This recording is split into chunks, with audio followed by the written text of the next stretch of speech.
What's standing out? Okay, let's get to the most important thing. First of all, the company is cutting its forecast for deliveries for the full year. As we know, Tesla had seen about 55,000 deliveries of its Model S and its yet to be introduced Model X SUV. Now it says it's a range of 50 to 55,000 vehicles. The company says it's still on track to introduce that Model X SUV at the end of the third quarter, but the deliveries number for this quarter that just reported, the second quarter, 11,532. It says the number in the third quarter should be 12,000. But again, it is cutting the forecast for the full year. Deliveries is really what people have been focusing on for Tesla, both a question of how many cars can the company produce and what is the actual demand out there. Now I'm seeing a number that the second quarter production was actually 12,807 vehicles. That was the production.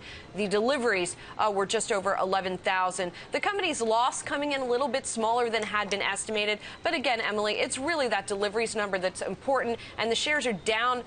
They've been gyrating a little bit, but down, call it 5-6% in the after hours after rallying about 21% for the year to date. Interesting also, Model X production, they're saying challenges with that production could slow down output for the Model S. Eric, I want to bring you in here. What's the significance of this?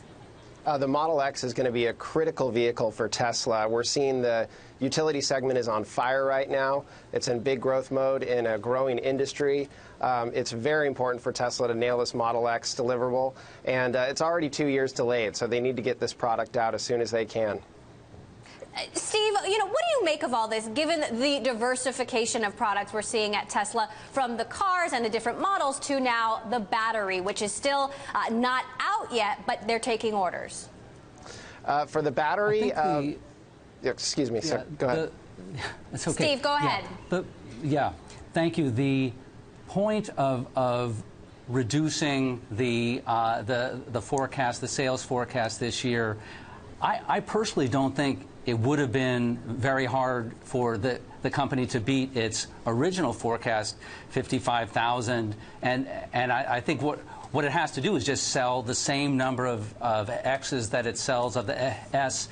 It can still do that. I think that it is setting itself up to have a blowout fourth quarter and go ahead and meet the original production target. But what Elon Musk is doing, I think, is he is stepping back. He's showing that he's far more flexible in terms of how he's going to meet his targets, meet his 2020 targets. Remember, he's seeking to sell 500,000 cars a year by then.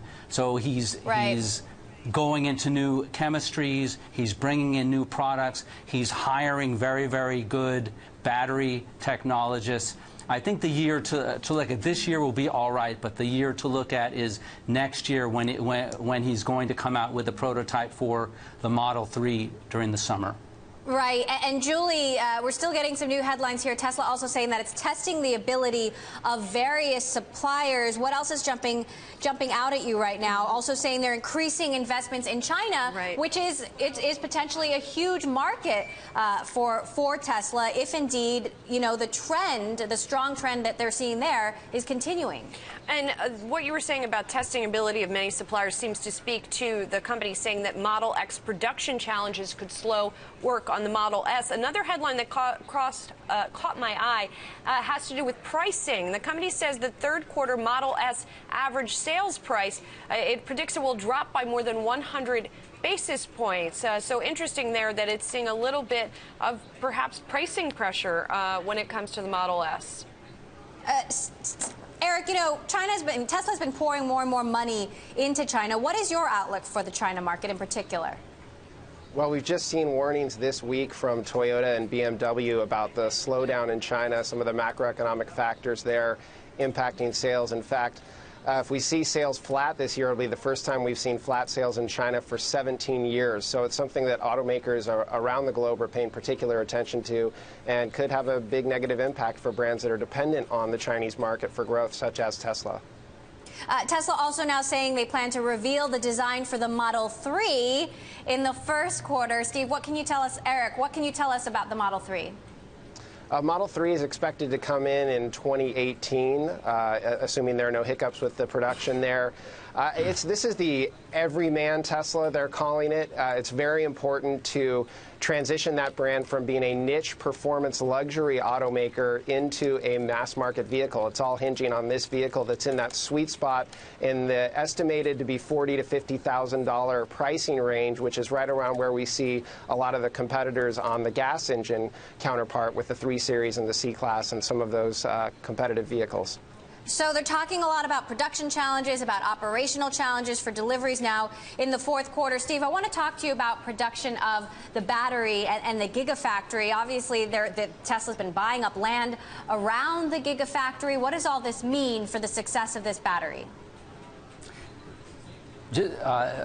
Using that as a pivot point, the ability of Tesla to pivot from its niche status now into a major car maker relies on the Gigafactory, on the batteries, being able to bring down the price of the batteries significantly. And if Tesla could end up on the factory floor, remember the Concorde, Tesla could end up as this very, very good car that everyone thought a lot of, but that never reached its potential because it was unable to bring down the price. The Model 3 is proving. You're comparing Tesla to the Concorde?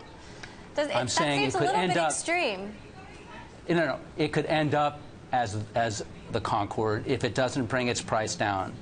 Tesla has to bring down the price of the car. The Model 3 has to come down between, actually not 40 or 50, but between 30 and 40. If it can do that, it will break into the mass market. Then it will be a success. I wonder, though, if there were some safety issues with the Concorde that Tesla certainly doesn't appear to have at this point. Steve, closing thoughts on Tesla. Of course, we're continuing to watch the headlines roll in. We'll be listening to the call coming up in just a few moments, listening to any color that Elon Musk has to add to all of these points we've mentioned. But, Steve, what is the number one thing that you're going to be listening for? Well, Eric, excuse me. Eric, what is the number one thing you're going to be listening for? I'm really curious to see when that Model X will launch. I think in the immediate term, the Model X is critical to them closing out the year successfully. As I mentioned before, it's a growing segment. But I've also heard a lot of reports about Model S owners that are really anticipating and waiting for their Model X. And we'll see how long this enthusiastic owner base for Teslas can actually wait until they might either keep that Model S that they already have and cancel a Model X purchase or move on to another alternative vehicle that might satisfy their utility needs.